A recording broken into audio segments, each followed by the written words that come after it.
paisaje comenzó a cambiar cuando las temperaturas descendieron. El follaje abandonó el color verde para dar paso a los tonos ocres, rojizos y amarillos.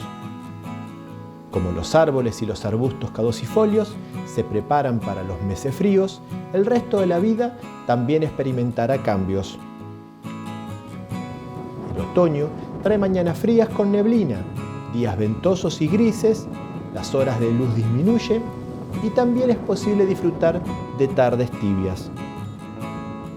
Algunas especies de aves que nidificaron en la primavera, al terminar el verano, migraron hacia el norte, recorriendo largas distancias en busca de calor y alimento. Mientras que otras especies provenientes de la Patagonia se desplazan al centro de la Argentina y países vecinos para evitar las bajas temperaturas.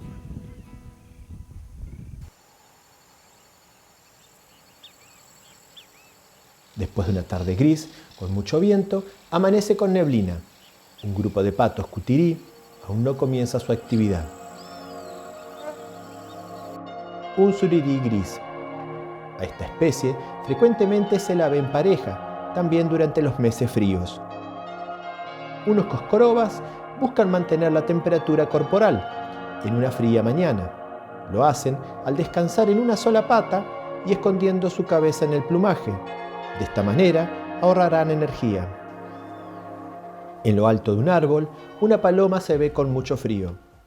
Más abajo, comenzando la actividad, un chinchero chico se mueve trepando un tronco. Un grupo de estorninos pinto busca recibir los primeros rayos del sol en la copa de un árbol desprovisto de hojas. Como un buen trabajador, un hornero no pierde tiempo. Aprovechando el barro que se generó en la última lluvia, comenzó a dar forma a su nido. Posiblemente no termine pronto y retome más adelante.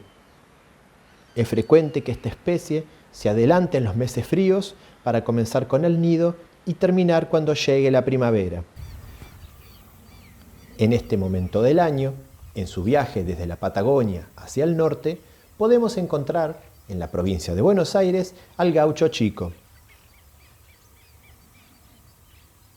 Otra visita de otoño e invierno, la monjita coronada.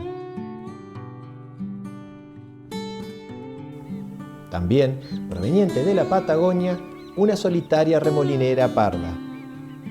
Parte de la población de esta especie migra hacia el noreste del país.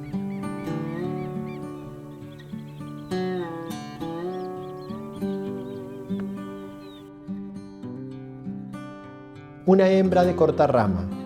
La especie se alimenta principalmente del follaje. En este momento del año aprovecha pequeños frutos.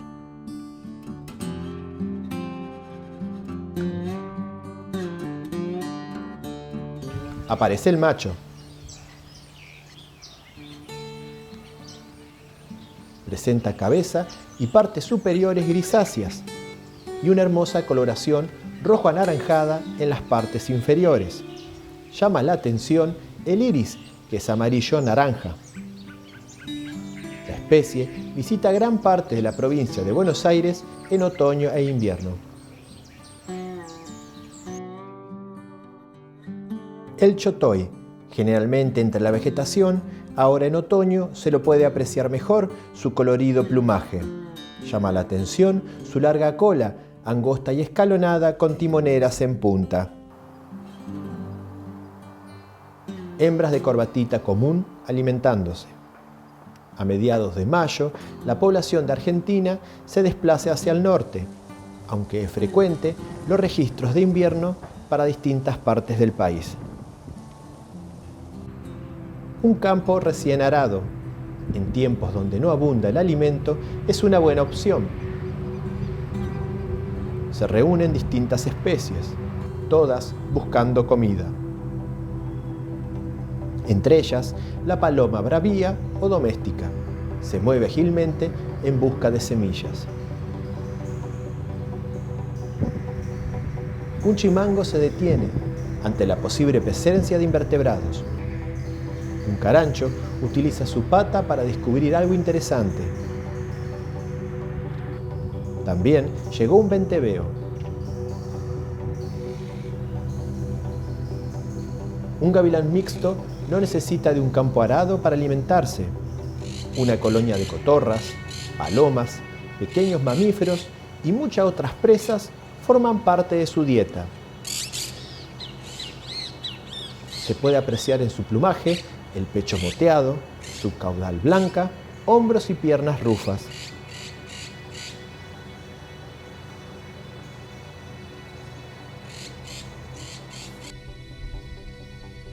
En áreas más abiertas, una pareja de halcón plomizo, también llamado halcón aplomado y halcón perdiguero. Con 3 subespecies, se distribuye desde el sur de Estados Unidos hasta Tierra del Fuego. Su plumaje es muy bonito. Tiene corona y nuca negruzca, bandas canelas que bajan hacia la nuca, bigote negro, dorso pardo negruzco, pecho superior acanelado claro, con líneas longitudinales negras, y pecho inferior negruzco con barritas transversales blancas. La cola negra con barras transversales blanquecinas, abdomen y piernas rufo oscuro. No hay diferencias en cuanto a plumaje entre hembras y machos, pero sí en cuanto a tamaño, siendo las hembras notoriamente más corpulentas que los machos. Presente en el mismo ambiente una hembra del halconcito colorado, también llamada cernícalo americano. Al mismo momento que muchas especies se preparan para pasar los días más rigurosos del invierno, otras están comenzando con los cortejos previos a nidificar, como los teros y caranchos. Pero este será un tema para próximos videos. Hasta entonces.